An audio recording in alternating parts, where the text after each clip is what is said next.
Кварталға неше тұрады не жетуге? 500 теңге. Жоқ, қазір бармаймын. Кварталға баруға 500 теңге екен такси. Ары қарай 500 теңге, бері қарай 500 теңге. Сонда күніне адамдар жұмыс істесе 1000 теңге төлейді. Бүгін видео өте көп болады. 14 шілде 2025 жыл. Анау автостанциядан шығып, енді орталыққа жету керек маған. Бұл жерде Жаркент қаласында, Панфилов ауданында автобустар жүрмейді, мемлекеттік автобустар. Мысалы, Алматы, Талғар сияқты жерлерде бізде жүреді ғой. Бұл жерде жоқ. Осы жайлы мен бір арыз жазып едім.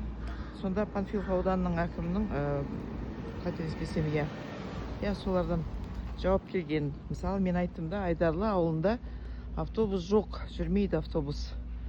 Адамдар амалдың жоғынан таксилетіп, ол таксиге 1000 теңге төлеп қалаға дейін барады екен.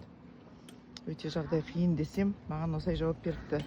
Айдарлы ауылының халқының дейді, көбі жеңіл көлікпен жүреді, әрқайсының өзінің жеңіл көлігі бар деуге болады. Сол үшін ол жерге Айдарлы ауылының халқы автобусқа мұқтаж емес екен. Енді бүгін соған барып көріп келейінші деп тұрмын, сол Айдарлыға. Қалай тұрады екен халқы? Енді Панфилов ауданының әкімі өтірік айтпайды ғой, не қылады өтірік айтып. Ол маған ресми тілде жауап беріп жатыр. Сол жауап бергенде солай жауап берген. Соны бір барып көріп келу керек.